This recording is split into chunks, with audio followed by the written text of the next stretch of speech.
Hey y'all. Morning everyone. Okay, I gotta go get my water. I'll be right back.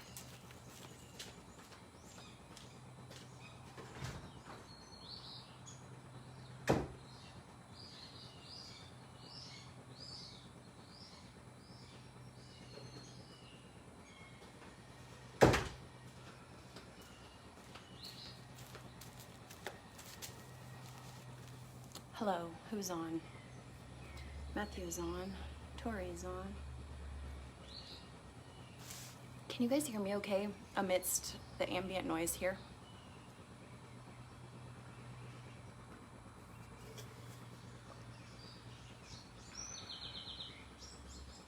It's a beautiful day outside. The birds are chirping. And it's not hot yet. And I went on a walk while it was still cool and I only sweated a little bit. Hi, Ciara. And there's a lot of beauty around me. And I want to talk about some things today. Hi, Mary. And I also want to hydrate.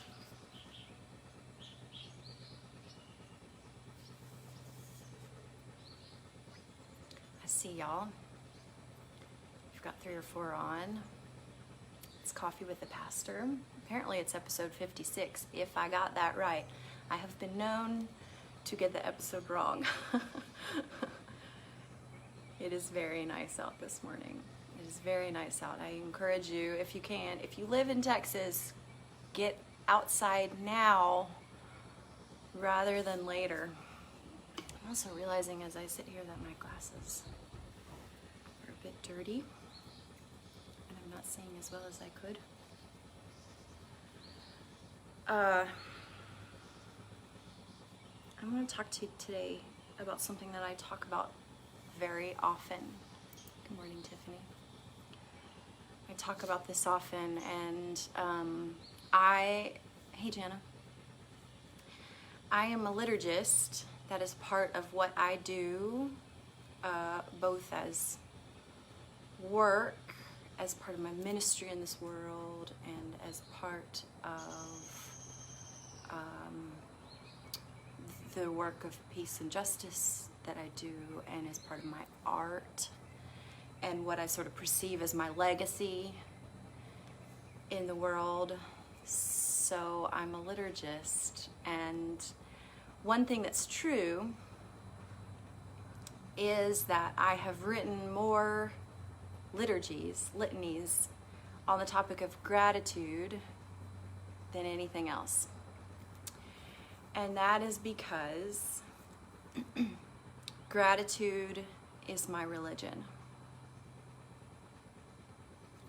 Okay, yes, if we look at the world through one type of lens, I am part of the religion of Christianity, and part of my religion is to follow the Christ, as well as I'm able to interpret him. But I also think it's true that gratitude is my religion. I've often said, I'm fond of saying that gratitude is spirituality 101. It's like baseline spirituality. Okay, you've heard me say this before. I'm sure you have if you've hung out with me at all. Gratitude is spiritual practice. It's spirituality 101. Tiffany says it's a huge spiritual practice helping her survive and keeping her grounded right now. Yes. So a lot of people, I've noticed, turn their brains off when I say that. They turn their brains off because I think as a society we don't prefer gratitude. We generally, we prefer our cynicism, we prefer, in many ways, our hopelessness, we prefer our don't know. I don't know if I'd call it an addiction, but maybe it's a propensity towards, dwelling in the negative. And I think that's human nature. And part of our task as spiritual people is to learn to override our ego nature and instead live inside of the spirit nature. Tori says gratitude is a screw you to anxiety. And I totally believe it is. And that's kind of what I want to talk to you about gratitude as a strategy for both resistance and resilience. So if you look over, if you survey various wisdom traditions throughout the world, you can notice, if you're paying attention, that gratitude is a part of every one of them.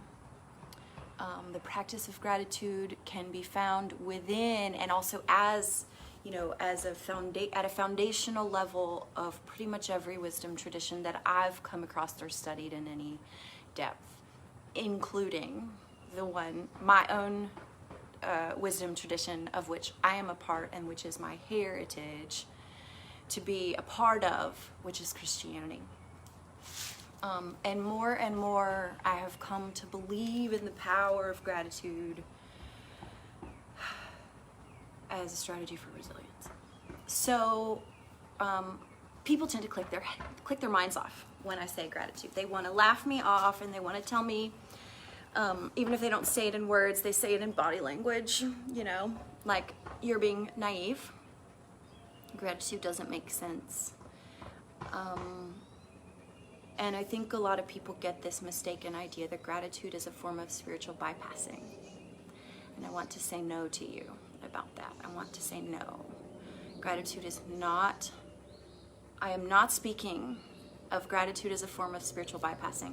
If you heard my sermon on Sunday, I addressed spiritual bypassing, and I said, and I believe, that when we do spiritual bypassing, the Spirit passes us by. And we get ourselves out of Spirit's lane when we refuse to do the hard work of being aware, being present in the moment, being present in the world as it is, in reality as it is, in being willing to see it, and then being willing, once we see it and we're aware, being willing to roll up our sleeves, get our hands dirty, and work on it and with it and within reality. So you might be thinking that finding things to be grateful for in the midst of what's happening in the world today is naive or spiritual bypassing, and I want to say you'd be wrong. Because here's what I believe about gratitude. I wrote a few things down, actually. Let me just scroll down and see if I haven't. Oops. I didn't mean to make the comments go away. Okay. So I'm reading what Tori says. Spiritual bypassing is like looking at a withering tree and saying it had enough water because it's in the ground, rather than giving it water to help it grow and bear fruit. And I've just made my thing off balance. Made my little bone holder go off balance. Sorry about that. Rats. I have this little precarious table here.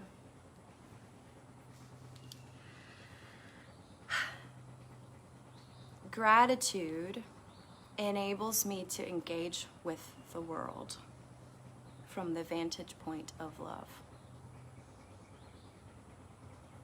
It allows me to engage with reality as it is from the vantage point of love. Gratitude is, I believe, a buoyant energy, an energy from Spirit that is able to recognize our gifts as we're given them in the present moment, and that buoys us up so that we can work within the present moment, and so that we can resist the cynicism and melancholy to which we have such a deep propensity. And look, gratitude does not come easy for me.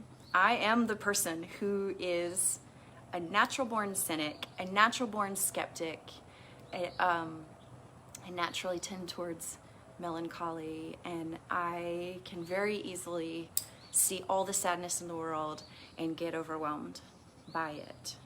And I started to learn the practice of gratitude in 2015 when my family went through some really hard stuff, and I realized that I needed to level up spiritually if I was going to survive and have any and glean the wisdom from what I was going through. I want to say this about gratitude. So we're looking at the world and we're seeing all the things that are being revealed in this apocalyptic time, all of the inequity. Hi, Tim. I see that you just popped on. We're seeing the inequities that are being revealed to us. We're seeing the white supremacy that so many white people are waking up to, but that people of color have been telling us about all along. We are seeing sickness and grief and loss, both of lives due to COVID and jobs and job security and financial well-being due to COVID, and that's real. And we're seeing all this stuff, and it's easy to fall into the cynicism, and here's what I liken it to, okay? I'm really blind without my glasses. I don't see very well at all when I don't have my glasses on. So if I take my glasses off and I look around, the world looks pretty fuzzy and chaotic. I can look at these trees and all I see is like blobs of green. And the world is rather confusing, and I bump into things. I literally will bump into things if I don't have my glasses or my contacts on. So if I put my glasses on, my sort of metaphorical lens of gratitude, then I can see individual leaves on the trees. And I can assess the situation more clearly. And I can say, that limb is dead. That's really sad. But that limb is alive, and I can appreciate that. So I liken it in some ways to a lens through which we're, with practice, able to look at the world in a more buoyant way. Like it clarifies. Gratitude will clarify the world for it. It will clarify our sight, our vision, our metaphorical vision for us. I think that gratitude is a pathway into the present moment, because we can't practice gratitude unless we're paying attention. And we can't be in the now unless we're paying attention. So gratitude is for me a pathway into the now. If I can say, in the midst of whatever intensity or whatever stress is happening, I can acknowledge what is true. Sorry, I'm getting a text. I can acknowledge what is true about the world, what is wrong about the world.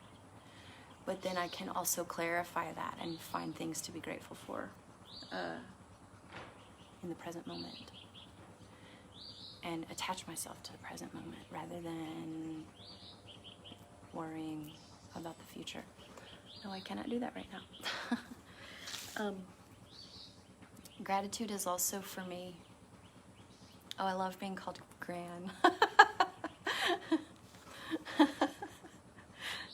Future me, right there. You just like called her forward. Matthew. Gratitude is for me a pathway into embodiment, which I think, look, I've been reading that book, The Body Keeps the Score, by Dr. Bessel van der Kolk. I think I'm pronouncing that correctly. And gratitude is a pathway to embodiment, okay? It's a pathway into what is tangible. I love it. I love that, Jana. Fran plus gratitude equals Gran, and that is who I'm trying to be, right? That is who I'm working towards being her. And I want to talk about gratitude as a pathway to embodiment in a minute when I'm going to give us a little prayer. Gratitude is a pathway into creation and nature because it helps us to observe. It helps us to pay attention. And when we start from that connection to nature and to beauty, then we become more compassionate towards the world. And so in that way, the practice of gratitude is a pathway and an invitation into compassionate action. Into compassionate action, because we can see and recognize the beauty that both we're trying to appreciate, but also we're trying to preserve for future generations.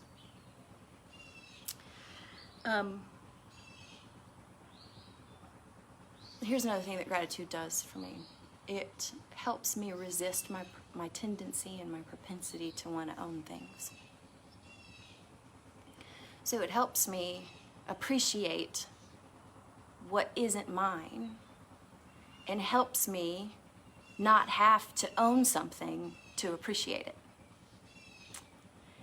And I'll give you for instance, here's what that means. Black Lives Matter is not my movement. Black Lives Matter is a movement that I am so grateful for, and that I appreciate, and that I want to perpetuate in the world, and that I want to come alongside of as a helpful ally, that I want to support. But it's not my movement, and I don't have to own it, and I don't have to run it, and I don't have to invent its strategies for it, and I don't have to tell it what to do, because I'm starting from a position of gratitude. I'm starting from a position of, I can appreciate this. I'm sorry, I forgot to turn my notifications off on my phone, and people keep calling and texting me. Stop calling and texting me. And now I've lost my train of thought. Oh, so here's another example of how gratitude keeps me from having to own things. If I start from a position of gratitude, I can appreciate yoga. Yoga is not a tradition that is part of my own cultural heritage. It is not something that that is mine by rights. It's not mine. But when I come at yoga from a position of gratitude, then I can learn from it. I can participate in it.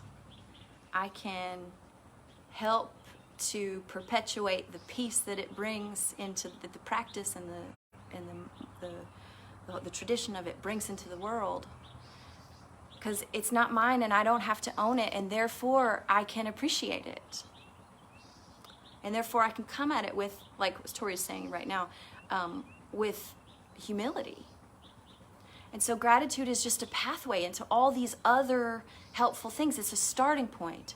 And the starting point is absolutely so simple. It's as simple as saying,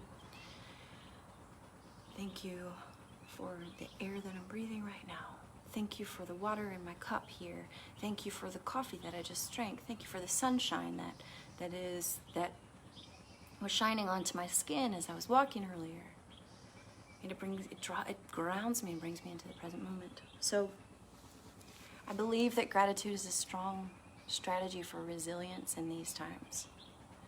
When we're doing both, we're both observing and taking in what is truly happening. We are at a critical moment in history. We're at a crisis point.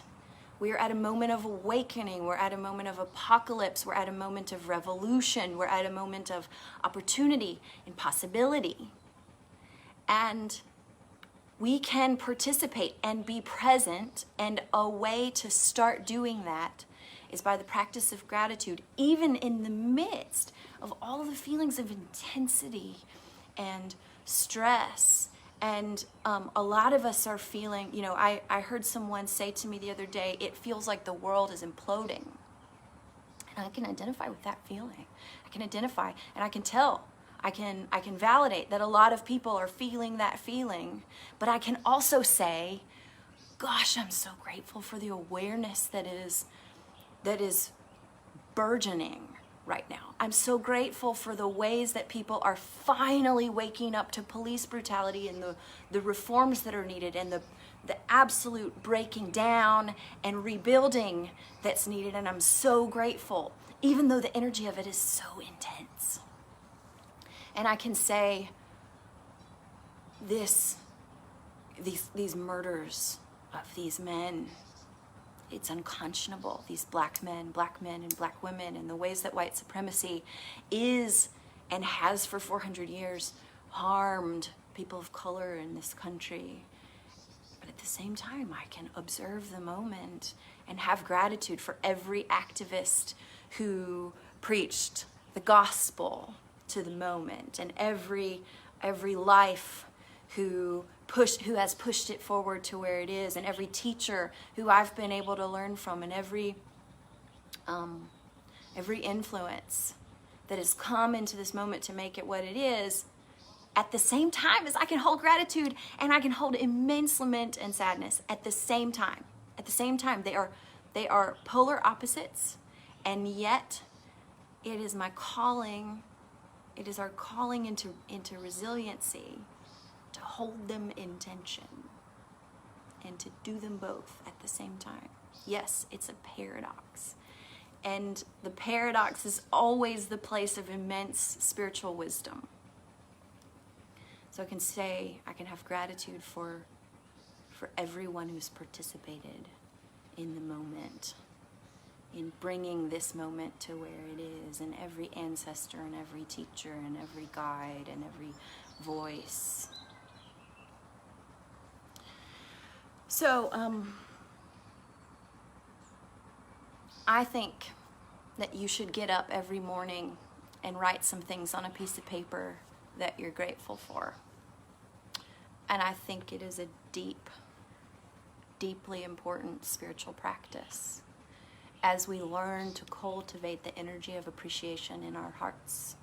Yes, gratitude as anti-scarcity mindset, anti-ownership, and anti-scarcity. Thank you for mentioning that, Matthew. Gratitude opens our eyes to the abundance that's here, rather than us focusing our attention to whatever we lack, which in many cases needs attention. It needs attention. It needs attention in this moment. But I still think, and I still offer, the deep wisdom of the simplest, it is the simplest practice and the most profound.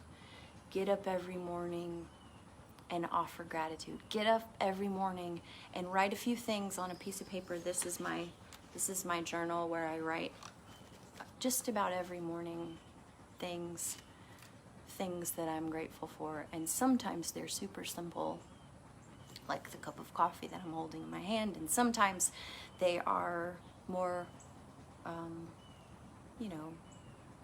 what we would judge to be important or large or impactful or profound. And that's who I want to be.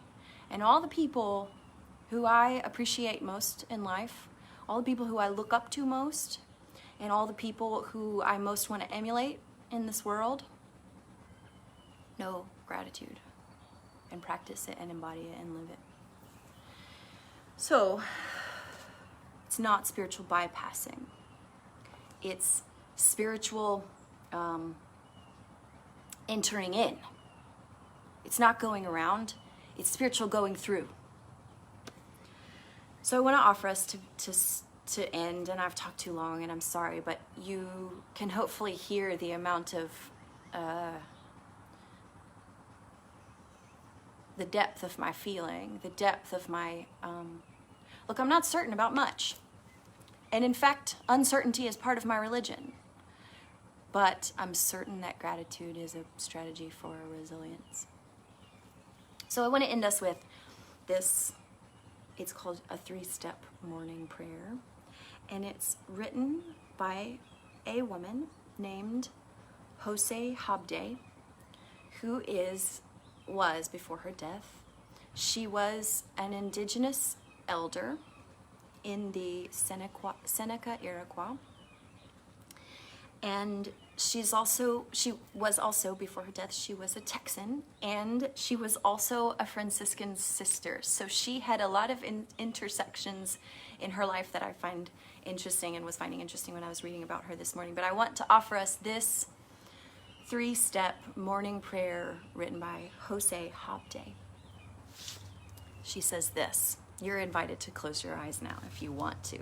Or if you can't do that right now, you're invited to press pause and come back to it later when you have a quiet moment. She says, first step, plant your feet firmly on the earth. Using your 5 senses, this goes back to that embodiment point. Using your five senses, give thanks to our Creator God for the countless ways God comes to us through creation. For all the beauty that your eyes see, for all the sounds that your ears hear, for all the scents that you smell, the tastes that you taste, for all that you feel, the sun, wind, rain, snow, warm or cold. Pray this day that you may be open and attuned to the countless ways that our Creator God comes to us through your senses, through the gifts of creation. Second step,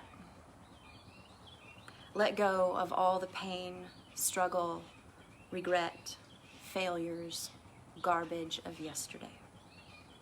Step out of it. Leave it behind. Brush the dust of it from your feet.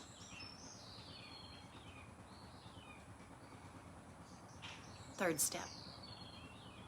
With this third and final step, step into the gift of the new day, full of hope, promise, and potential. Give thanks